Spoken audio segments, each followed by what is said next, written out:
Alright guys, welcome back to the NoCoast vlog. I'm Dan Fank, and today we're talking about whole foods and processed foods. We actually got a question in last week after our nutrition video, and the question was, can you explain the difference between whole foods and processed foods? And I think that's really important to kind of take a step back and go through that. So start off, whole foods, a food in its original form. Meat, veggies, fruits, nuts, and seeds can all be a whole food. I've got a few examples: avocado, sweet potato, apple, fruits and vegetables in their original form. I've also got a package of ground turkey, which I would consider a whole food, but we'll kind of get into this as where do we draw the line between whole foods and processed foods. Okay, so processed foods are foods that are altered from its original state. Okay, so that ground turkey, obviously altered, but we're going to take the processed food category and we're going to kind of split it into two pieces here. Okay, first one being less processed foods versus highly processed foods. Okay, so the less processed foods are going to be mechanically processed, which is what my ground turkey is. Reading the nutrition label, there's no added or extra ingredients other than turkey. Okay, so we are going to say that, we're not going to say maybe this isn't a whole food, but we're going to say that these are foods that we probably need to add to our diet to have some variety. Okay. Some other things that might fall in this category would be dairy products, such as like milk and yogurt, butter, cheese. The thing that, especially with dairy, that we want to be careful of, and even meat products, is checking the ingredient label and seeing if there's any added ingredients. Okay, so I have an example here, some Greek yogurt, and reading the ingredients, it's skim milk, cream, active live cultures. Okay, so nothing added. I know that this company and a lot of yogurt dairy companies will sell like a cherry or a flavored yogurt, and at that point we need to read those ingredients. Okay, because the second category is chemically processed foods. Okay, and if that yogurt has some chemicals in it, and we're going to get into that in a minute, but if it has chemicals in it, then we want to avoid that. Okay, my examples here: chip soda are easy ones that chemically, we know those are chemically processed. Get rid of it.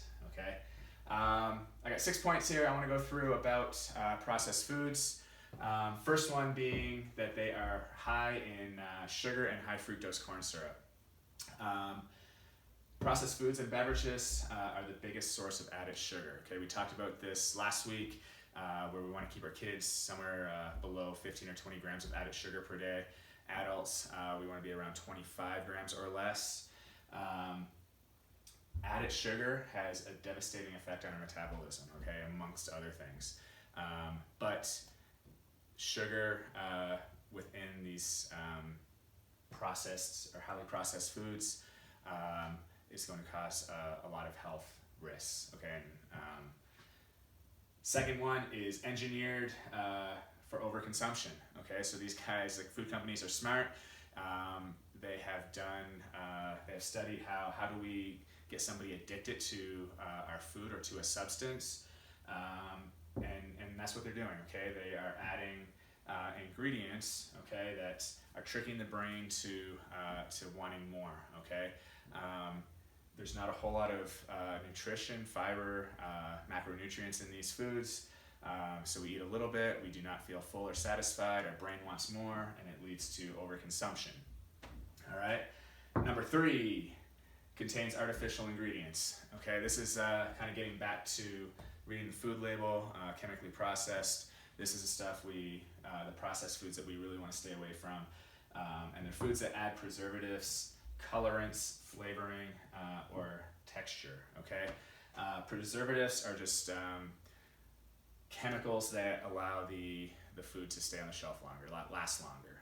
Okay, colorants, you've probably seen like Red 5, or I know I've got a some marshmallows here that have blue 1. Make your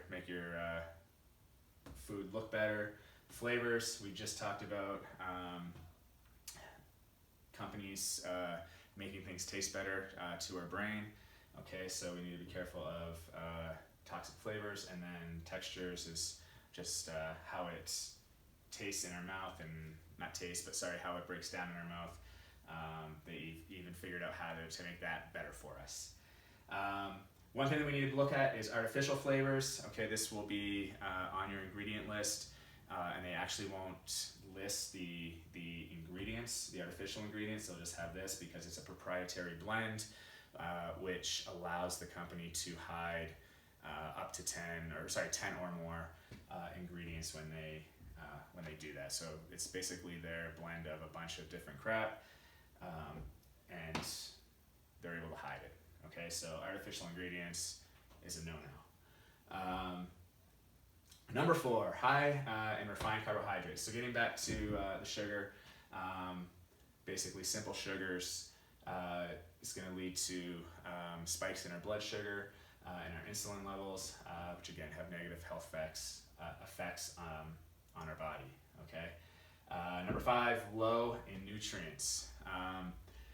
The more processed a food is, the more nutrients we lose. So something as simple as a whole food sweet potato, depending on how I cook it, will result in loss of nutrients. All right. So if I boil this, if you ever boil a sweet potato, you probably notice the water's a little orange after.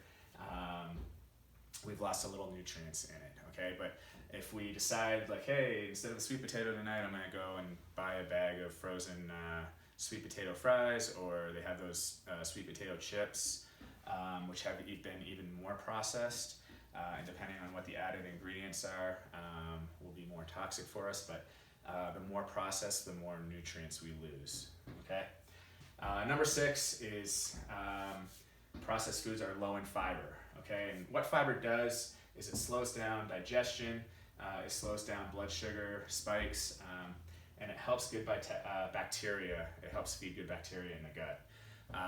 So there's lots of benefits to fiber, and one of the biggest reasons that we don't count, I'll get my apple, we don't count the sugar in our apples because it comes with the fiber and the nutrients that help offset the sugar when we eat this. Okay, so if I eat something, an applesauce that's been processed, or apple juice is even worse, there's no fiber in that, our body's going to react a lot different than if I were just to eat the apple. Okay. I hope this helps. I hope this makes sense. If you guys have any more questions, I'd love hearing them.